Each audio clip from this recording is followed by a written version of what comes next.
All right, I know I need to answer some of your start sit questions, but before we do that, I want to give y'all our quarterback and tight end rankings.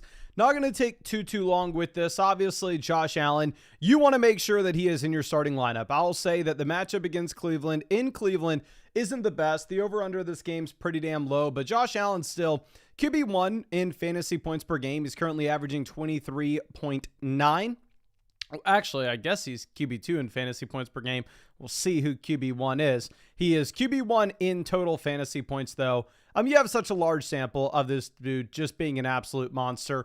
I have him on my redraft team that I very much want to win this week. And at the same time, I know y'all already probably saw this. I tweeted it out, but just to be completely transparent, I know a lot of y'all hang out with us in the live streams every single day when we draft underdog teams in the offseason. And you can go through and see my underdog draft results as well. They were incredible. We advanced 167 out of 631 of our teams. We have 2 teams inside the top 50 of the marathon. We advanced 41 teams in the sprint, blah, blah, blah. But incredible advance rates to the regular season. Week 15, we had slightly above average advance rates to week 16. So we have a considerable amount of teams left in week 16 in these underdog tournaments. Now we just got to get lucky over the next 2 weeks, hope that we win a tournament and bring home some serious money. But I also have Josh Allen on a lot of these teams as well. So there's no player that I'm rooting for more in fantasy this week than Josh Allen. Please come through for us, my friend. Now, moving over to what we have with our next few names, Drake May is going to be my QB2. It's actually a little bit weird ranking Drake May here in comparison to Lamar Jackson because the Baltimore Ravens are technically favored in this game against the New England Patriots by 3 points. So if you had Lamar and May, maybe the projections tell you to go Lamar. My thing is Drake May has just been so damn consistent so far this year from a fantasy perspective that it's going to be tough for me to get away from him. I mean, he has only had one game this season with fewer than 15 fantasy points. Whereas if we go ahead and look at what Lamar Jackson's done, Lamar Jackson over the past 5 games he's played, 3 of them he's had fewer than 15. Now, going over to Jalen Hurts, Jalen Hurts has an incredible matchup this week against the Commanders. And if you look at the implied team total, the Philadelphia Eagles project to score the same amount of points as the Baltimore Ravens and only slightly fewer points than the Buffalo Bills. If Jaden Daniels was good to go and we had more faith in this game turning into a shootout, then I think you can go ahead and move Jalen Hurts even higher than this. Obviously, with Hurts, we're only 2 games removed from him only scoring 0.4 fantasy points with 4 interceptions. But we've seen a large sample of Hurts very similar to Josh Allen, where he's averaged at least 19 fantasy points per game every season where he has been the starter. Now, moving over to our B tier, we are going to have Jacoby Brissett as well as Dak Prescott. So Jacoby Brissett, when he has been the starting quarterback for the Arizona Cardinals, has been a top 12 QB in fantasy every single week this season. I thought he was maybe not going to be able to do it against the Houston Texans this past week. And I was a little bit concerned because the Texans had not allowed a top 12 quarterback finish all year long. Well, Jacoby Brissett gets there anyway. Jacoby Brissett comes through and he is A-OK in this spot where he has 20 fantasy points against the toughest defense in the league. And now this week you get to go up against the Atlanta Falcons. And if you pull up the over-under of that Atlanta Falcons game, it's actually pretty high scoring. So I think that Jacoby Brissett's an even better play than he just was. And obviously with that in mind, Jacoby Brissett's been a good play kind of regardless. Now moving over to Dak Prescott, Dak is in a game environment in which he also has a very high over-under playing against the Los Angeles Chargers. Dak Prescott has been very consistent as well so far this season, where you've actually only had 2 games all year with him scoring fewer than 10 fantasy points. And those games were against some of the toughest defenses in the league, against Philly as well as Denver. Now, let's move over to our next tier. This is going to be Jared Goff, Joe Burrow, as well as Matthew Stafford.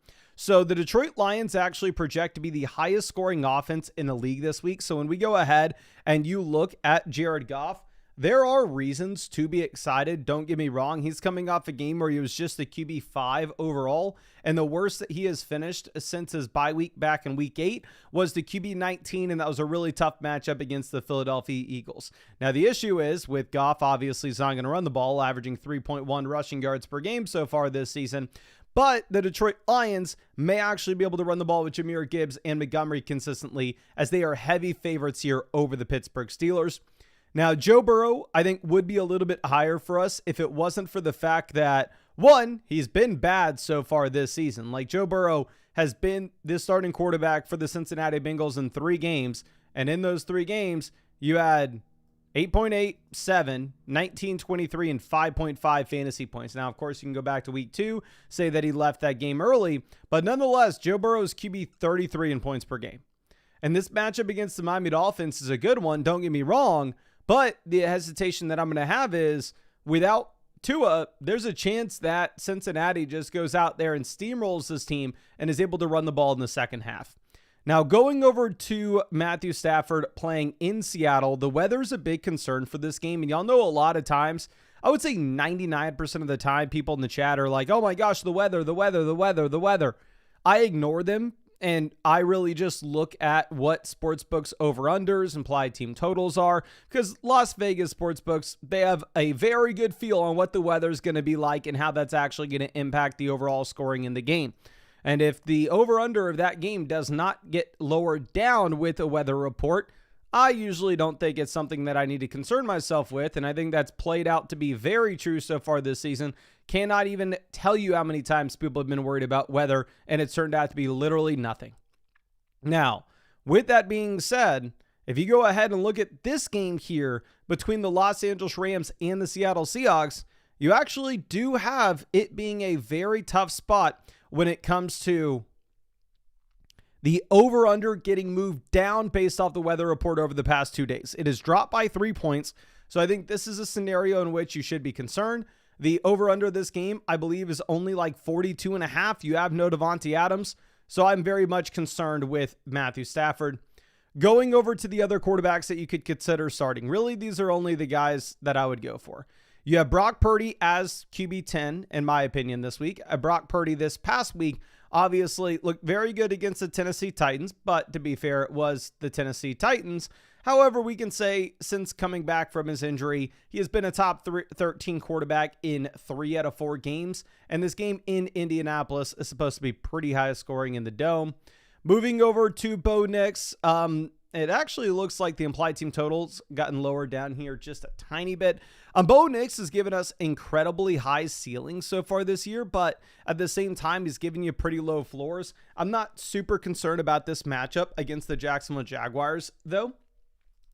Going over and looking at Caleb Williams, I think historically, maybe you'd be a little bit more concerned about this matchup against Green Bay Packers, but now you have no Micah Parsons. So the projections here for this Bears offense are A-OK. Now, I am going to say with this, though, that you have no Luther Burden and you have no Rome Odunze. So if you wanted to move Justin Herbert ahead of Caleb Williams, I think you could 100% do so. My hesitation is Herbert has been horrendous as of late, where if you look at him over the past 4 games, and keep in mind he's been dealing with a broken hand, he has scored 3.3, 12.8, 12.2, and 10.4 fantasy points.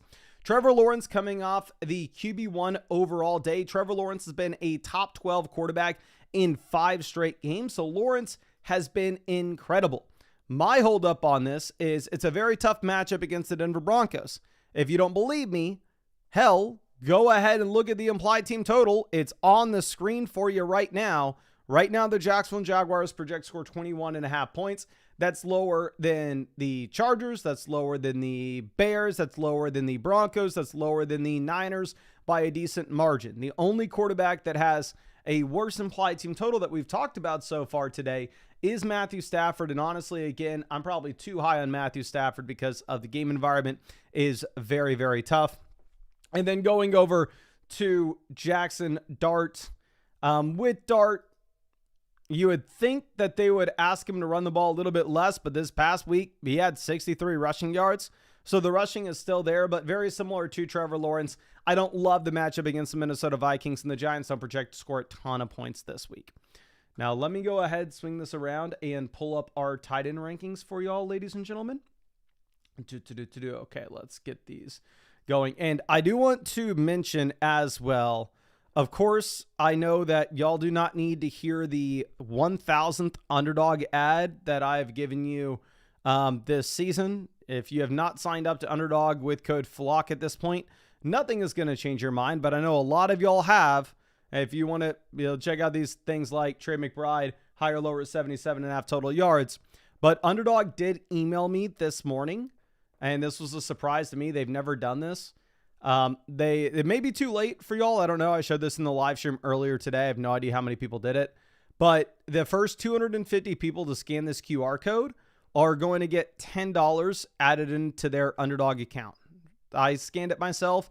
All it does is take you to a Google form where you put in your Underdog username, and the first 250 people to do it will get a free $10 credit added to their account. So scan the QR code, get the free $10. Again, I don't get anything for you doing it, but Underdog was very nice to send that over to y'all. So want to make sure that, 250 people, $10 is like $2,500. So want to make sure that we get y'all to take advantage of that. Now, anyway, Trey McBride's tied in 1, and I have McBride like as a top 5 wide receiver in our flex rankings this week. McBride's going to absolutely crush against Atlanta. Then tier 2, we have George Kittle in a really good game environment against the Indianapolis Colts. 26-point implied team total here for the Niners. Then with Kyle Pitts, obviously Pitts coming off the nuclear performance, the best fantasy day by any tight end that we have seen in fantasy football playoff history with 45 points. He's had double-digit targets in back-to-back games. He's had 80-plus receiving yards in 3 straight games. Now, that has been with no Drake London. If London does come back this week, that's what's going to keep Kyle Pitts down to being tied in 3 rather than an S-tier option. Now, moving over to Brock Bowers. The holdup that I'm going to have with Bowers, even though I drafted this dude on a ton of Underdog best ball teams and feel like a clown for it, even though, hell, he's still averaging 14.7 fantasy points per game so far this year, is this Raiders... Oh my gosh. This Raiders offense even projects hours. I have never seen an offense project this poorly. If anybody can correct me if I'm wrong here, but right now, the Raiders project to score 11.5 points this week. I know y'all can't see that little thing. Let me show y'all. This is the implied team total in the blue. The Raiders project score 11.5 points. I have never seen anything like that before. I can't think of something like that. So this offense is just absolute garbage.